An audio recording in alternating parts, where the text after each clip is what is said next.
할렐루야. 이 새벽에도 나오신 사랑하는 성도님들 마음 가운데 주님이 주신 평화와 또 기쁨이 가득 차고 넘치시길 주님의 이름으로 축복합니다. 오늘 우리가 사무엘하 23장의 말씀을 읽었습니다. 사무엘하의 이제 말씀이 거의 이제 맞춰지고 있는 막바지에 다다르고 있는데요. 오늘 보시면 23장의 서두 부분에 딱 보시면 다윗의 마지막 말이라고 쓰여 있고, 또 중간 부분 8절부터 보시면 다윗의 용사들이라고 일컬어져 있습니다. 이렇게 쓰여져 있습니다. 그러니까 중심 내용들이 그런 내용입니다. 다윗에게 있어서 말년에 있어서, 거의 이제 말년이죠. 말년에 있어서 마지막으로 남겼던 내용들이 오늘 서두 부분에 기록이 되어 있고, 그리고 다윗과 함께 했던 장수들, 그 가운데 장수들을 이름들을 쭉 보시면 이방인들도 등장한다는 게 사뭇 다른 표현입니다.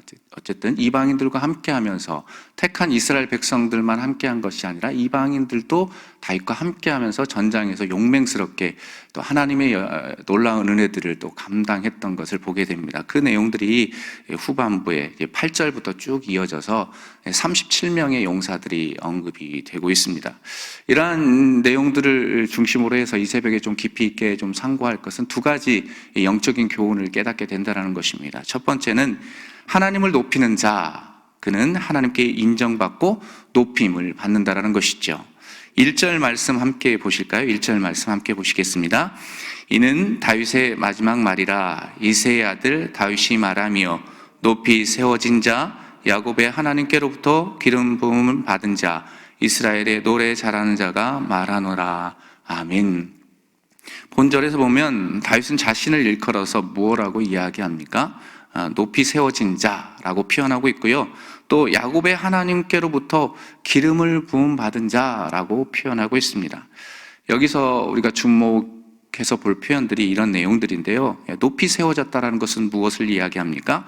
바로 왕의 자리에 선 것을 말하는 것입니다. 그 자리를 높이 세워졌다라고 표현하고 있고, 또 기름을 부음 받았다라고 표현하고 있는데, 여기에는 어떤 의미가 있느냐? 바로 그것은 하나님 앞에 있어서 신실하게 구별된 자로 가장 존귀한 위치에 올랐음을 표현해주는 말씀이 되겠습니다. 그 표현을 일컬어서 기름을 부음 받은 자라고 일컫고 있습니다.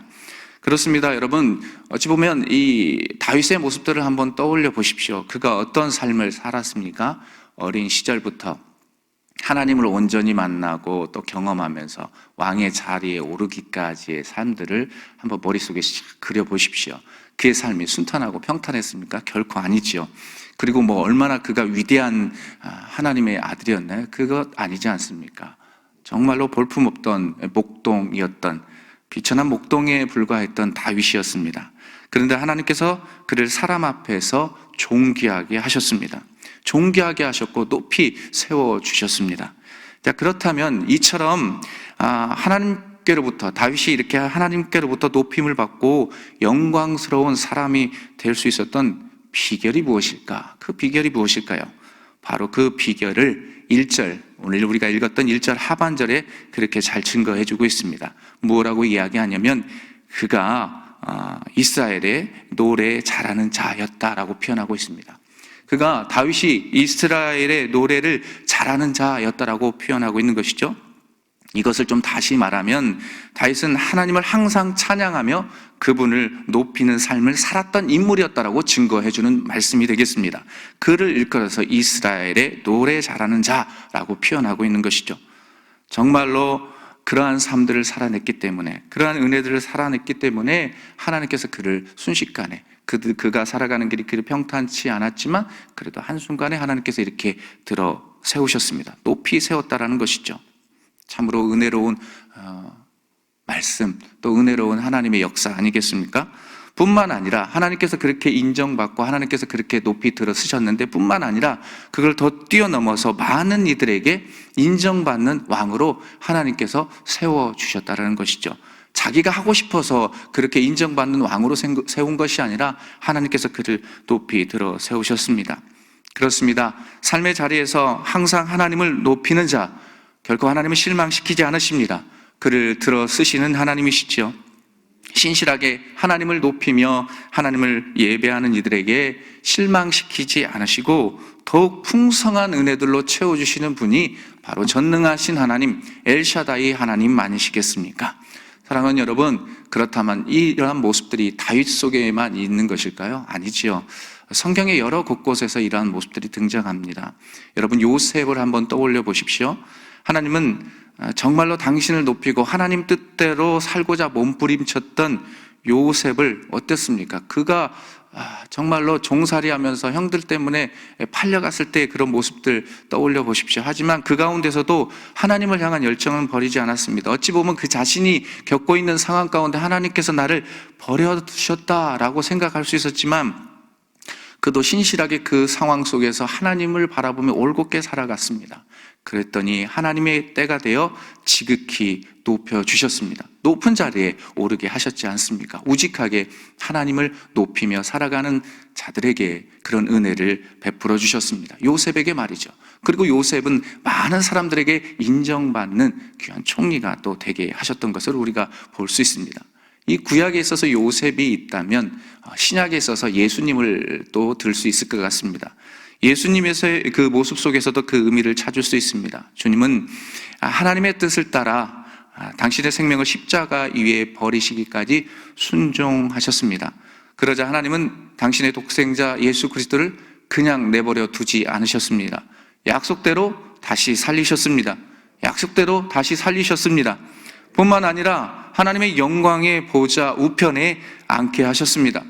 참으로 가슴이 따뜻해지고 뜨거워지는 모습이라 말하지 않을 수 없죠. 정말로 신실하게 하나님을 바라보며 살아가는 자, 신실하게 하나님을 높이는 자들에게는 결국 하나님께서 놀라운 은혜들로 채워주시는 것을 보게 됩니다. 사랑하는 새벽의 성도 여러분, 그렇다면 우리들에게는 이런 마음 없습니까? 신앙생활을 하면서 사람에게 인정받으려고 노력하는 그런 때가 많은 것들을 고백합니다. 그런데 세상 속에서 사람들에게 인정받기보다는 우리가 몸부림쳐야 될 것이 무엇이겠습니까? 바로 하나님 앞에 인정받는 그리스도인들이 되어야 되지 않겠습니까? 물론 역으로 세상 속에서도 인정받는 사람이 돼야지 하나님 앞에서도 인정받는 사람 되지 않겠습니까? 그러나 우리의 우선순위의 삶 속에서 하나님 앞에 인정받으려고 노력하는 자들에게는 남다른 모습이 삶 속에서 그려지게 되어 있습니다. 정말로 하나님 앞에 인정받고 싶으시다. 그렇다면 삶의 자리에서 어떤 고난과 위기가 올지라도 하나님을 등한시하지 마십시오.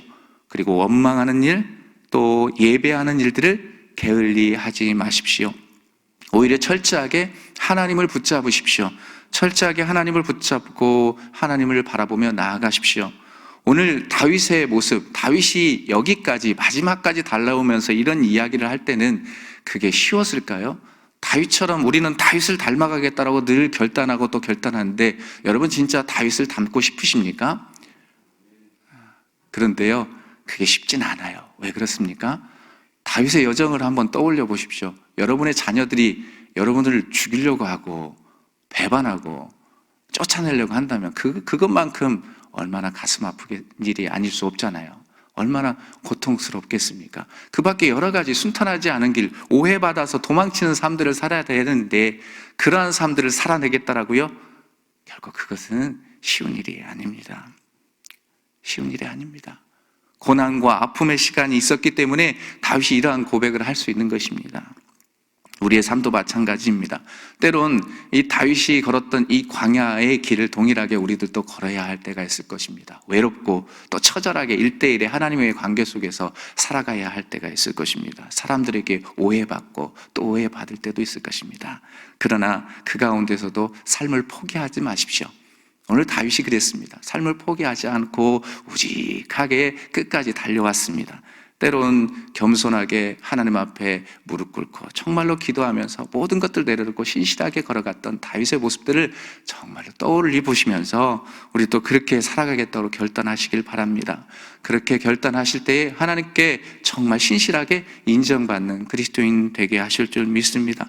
그러면서 삶들을 이끌어 가실 것입니다. 다윗의 모습 속에서 하나님께서 역사하시고 하나님께서 모든 삶들을 세세하게 간섭하셨던 것처럼 우리들도 하나님을 언제나 높이는 일에 최선을 다할 때 우리의 삶들을 세세하게 간섭하시며 놀랍게 모든 역할들, 우리의 삶들을 이끌어 가실 줄 믿습니다.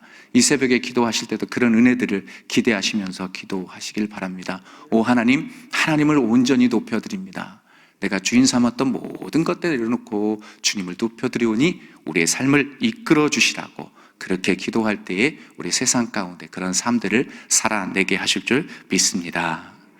두 번째로 얻어지는 영적인 교훈은 바로 자신의 잘못을 돌아보고 인정할 줄 아는 자가 되라, 그렇게 말씀하지요.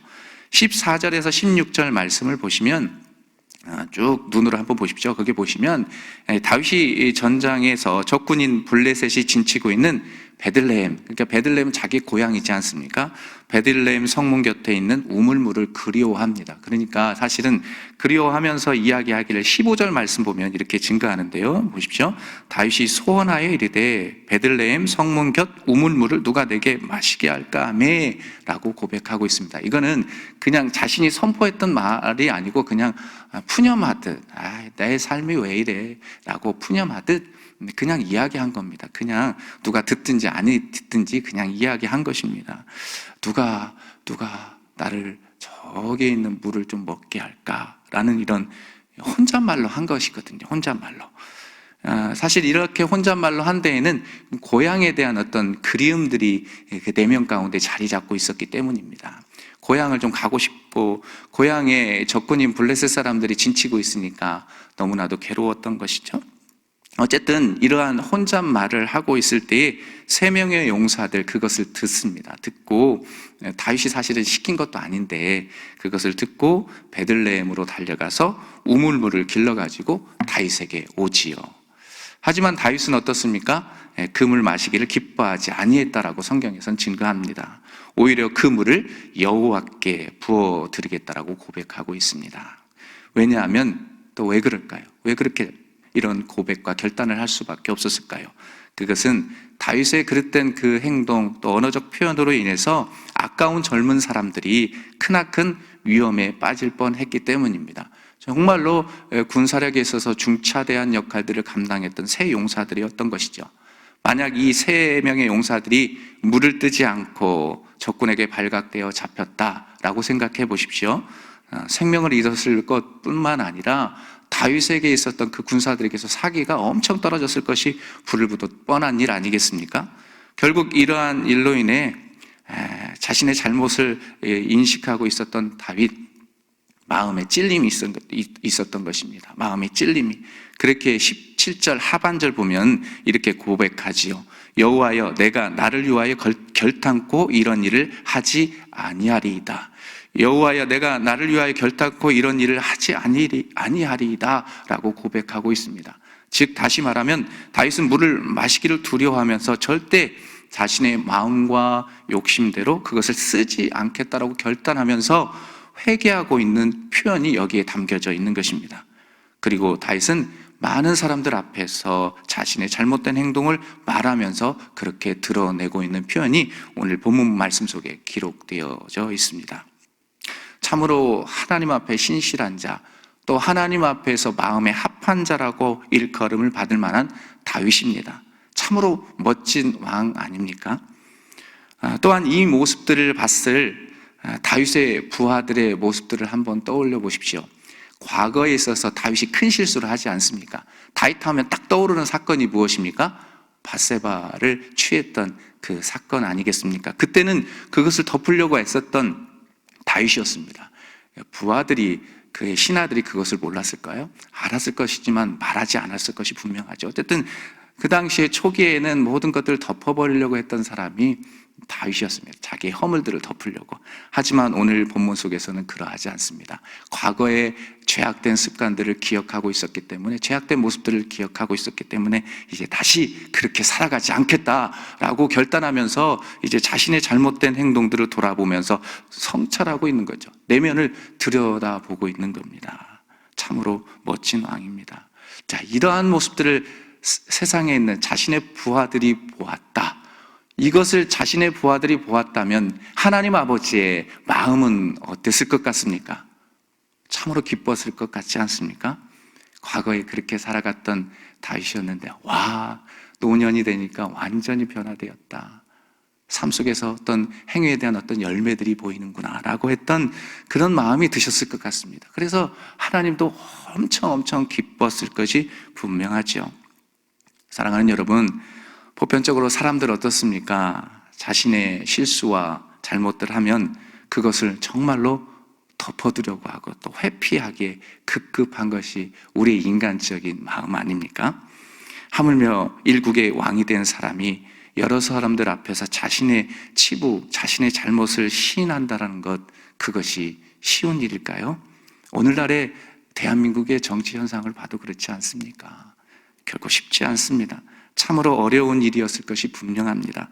하지만 다윗은 제가 잠시도 이야기했지만 과거 우리아의 아내 밧세바 사건을 통해 결코 내가 이제 죄악된 삶을 감춰두지 않고 그에 대한 혹독한 대가, 만약에 그것을 감춰주게 되면 분명히 그거에 대한 혹독한 대가가 따른다는 것들을 깨닫고 인식하고 있었기 때문에 자신을 먼저 내면을 들여다보며 모든 것들을 표현하고 있는 것입니다. 잘못된 행동들을 표현하고 있죠. 그렇게 지금 자신이 처해 있는 상황 속에서 냉철하게 내면을 깊이 살펴보고 들여다보면서 회개하고 있는 것입니다.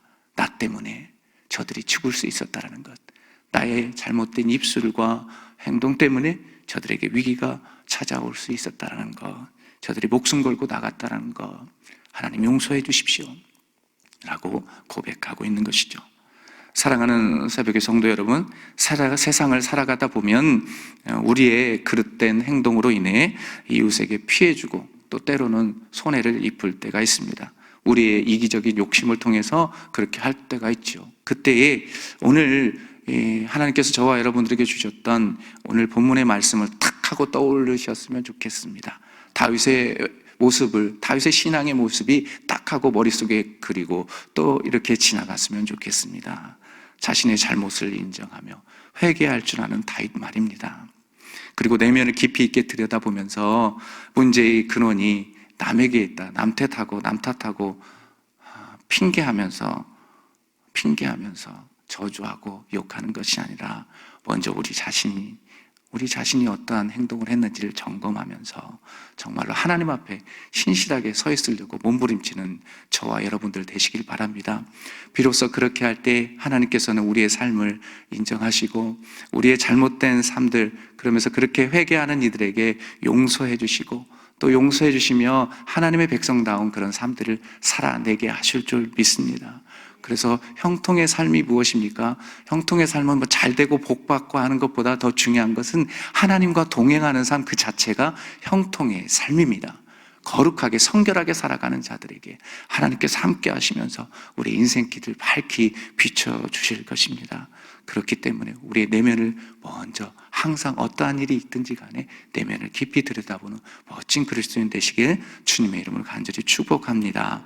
요한일서 1장 9절 말씀을 제가 읽어드리며 말씀을 마칩니다.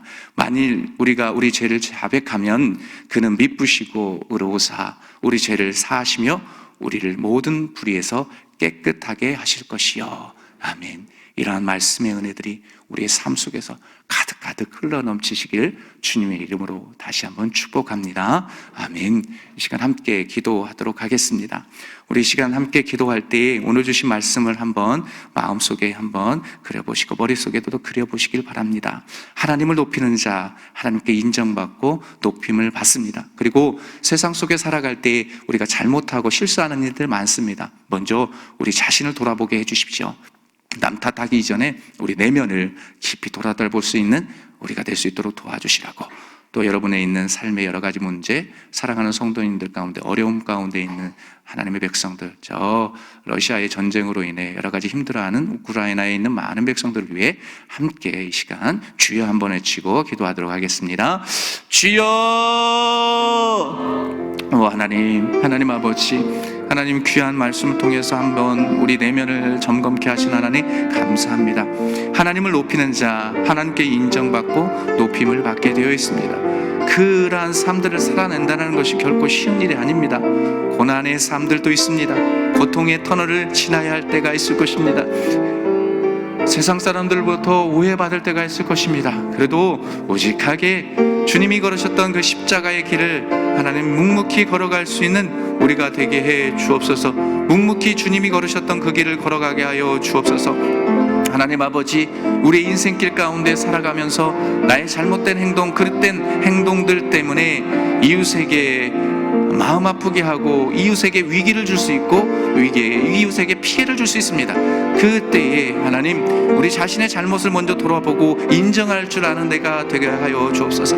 인정할 줄 아는 자가 되게 하여 주옵소서. 그래서 정말로 하나님 앞에 인정받게 하시고 많은 사람들이 역시 그리스도인이다라고 인정받는 하나님의 백성 될 수 있도록 도와주시고, 저 하나님 우크라이나 땅에 하나님 울부짖고 있고 고통스러워하는 하나님의 백성들 긍휼히 여겨주셔서 저 땅에 전쟁으로부터 평화가 임하게 하여 주옵소서.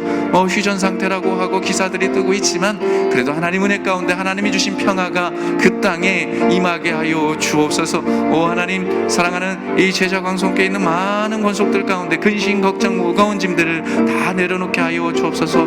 하나님, 모든 염려들을 주님 앞에 맡기며 나아갈 때 하나님께서 해결해 주시는 그런 은혜들을 경험할 수 있도록 삶을 그렇게 이끌어가 주시고 인도해 주옵소서. 오 하나님, 그렇게 역사하여 주옵소서. 주님, 존귀하신 하나님 아버지, 오늘 이 새벽에 사무엘하 23장의 말씀을 두서없이 나눴습니다. 그런데 우리가 꼭 기억할 것은 하나님을 높이는 자에게는 하나님께서 정말 하나님의 때에 인정받고 하나님께 높임을 받으신다라는 것들을 기억하게 하여 주옵소서. 그리고 우리의 삶 속에서 우리의 입술과 행동들을 통해서 이웃의 마음을 아프게 할 때가 있고 또 이웃에게 큰 피해를 줄 때가 있을 것입니다. 그런데 그때 담대하게 그리스도인답게 우리 자신의 잘못을 인정할 줄 아는 그리스도인 되게 하여 주옵소서. 그리하여서 삶 속에서 예수 그리스도의 사랑과 은혜가 널리 전파될 수 있도록 그런 축복의 덕으로 쓰임받는 오늘 한날 평생의 삶이 되길 원하옵고 존귀하신 예수 그리스도의 이름으로 기도드립니다. 아멘. 주여, 주여, 주여. 오 하나님이여, 하나님이여, 하나님의 은혜를 구합니다. 하나님, 이 새벽에 또 한 주를 시작하면서 하나님 은혜 가운데 주여 주여 부르짖는 사랑하는 성도님들의 음성을 들어 주옵소서. 오 하나님, 정말로 하나님을 높이는 자, 정말로 매 생활 속에서 하나님을 높이기에 앞장서는 자, 하나님께서 정말로 인정하시고 그날 높이시는 그 하나님의 은혜를 경험할 수 있도록 하나님 우리의 삶을 그렇게 이끌어가 주옵소서. 우리의 삶을 이끌어가 주시고 우리의 삶을 그렇게 인도하여 주시기를 원합니다. 하나님, 우리의 삶 속에 하나님의 능력과 은혜가 차고 넘치게 하여 주옵소서. 하나님의 역사가, 하나님의 은혜가 우리의 삶에 가득가득 차고 넘치게 하여 주시옵소서. 오 하나님, 그런 역사들을 기대하며 오늘 하루도 살아갑니다. 주님, 만져주십시오. 우리 입술과 우리 행동들 때문에 아파하는 이웃들이 있다면 내가 가서 잘못했다라고 손 내밀게 하시옵소서. 인정할 줄 아는 멋진 그리스도인 되게 해주옵소서.